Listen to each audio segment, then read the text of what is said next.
કાશ્મીર ખાતે બનેલ નિર્ભય હત્યાકાંડમાં 23 સનાતની હિન્દુઓના મોતનો મલાજો જળવાય તેવા હેતુથી સમસ્ત બ્રહ્મ સમાજ પ્રેરિત અને યુવા પાલીવાલ બ્રહ્મ સમાજ ભાવનગર દ્વારા આયોજિત ભગવાન શ્રી પરશુરામજીના જન્મોત્સવ નિમિત્તે યોજાનાર ભવ્ય શોભાયાત્રા મોકૂફ રાખી અને દિવંગતોને શ્રદ્ધાસુમન અર્પણ કરશે તેવું પૂજ્ય સીતારામ બાપુ શિવકુંજ આશ્રમ સહિત પાલીવાલ બ્રહ્મ સમાજ અને બ્રહ્મ સમાજ દ્વારા નિર્ણય લેવામાં આવ્યો છે.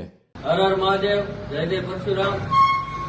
હું યુવા પાલીવાલ બ્રહ્મ સમાજ વતી આપ સર્વને જણાવું છું કે આપ સર્વ જાણો છો એ રીતે કાશ્મીરમાં જે પહેલગામમાં 22/4/2025 રોજ જે આતંકવાદી દ્વારા હુમલો થયો તેમાં 27 સનાતની હિન્દુઓએ પોતાનો જીવ ગુમાવ્યો છે. જેના અનુસંધાને 29/4/2025 રોજ જે પરશુરામ યાત્રા ગુજરાતની પ્રથમ નંબરની યાત્રા જે ભાવનગરમાંથી 3 વર્ષ કાઢવામાં આવે છે તે હાલ સર્વ બ્રાહ્મણ બંધુઓએ ભેગા મળી પૂજ્ય સીતારામ બાપુના આદેશથી એવો નિર્ણય લેવામાં આવેલ છે કે હાલ આ વર્ષે આ યાત્રા મોકૂફ રાખવામાં આવેલ છે. તેની સર્વે 18 વરણ અને સમસ્ત બ્રહ્મ સમાજે નોંધ લેવી. હર હર મહાદેવ, જય જય પરશુરામ. હર હર મહાદેવ, જય જય પરશુરામ. ભાવનગરની અંદર પાલીવાલ બ્રહ્મ સમાજ દ્વારા છેલ્લા 3 વર્ષથી ભગવાન પરશુરામની જન્મજયંતિ નિમિત્તે ભવ્યાથી ભવ્ય શોભાયાત્રાનું આયોજન કરવામાં આવે છે.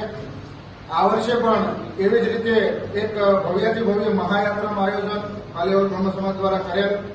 પણ આપણે સૌ જાણીએ છીએ કે ગઈ તારીખ 22/4/2025 રોજ કાશ્મીરના પહેલગામની અંદર આતંકીઓ દ્વારા સમગ્ર માનવ સમાજને કલંકિત કરે તેવું અપકૃત્ય કરવામાં આવ્યું.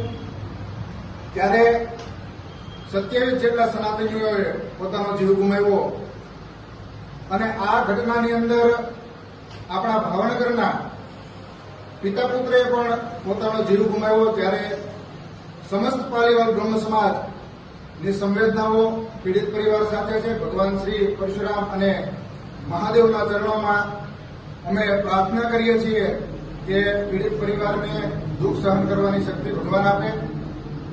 જે પિતા પુત્રએ પોતાનો જીવ ગુમાવ્યો છે તેમના આત્માને પ્રભુ શાંતિ અર્પે.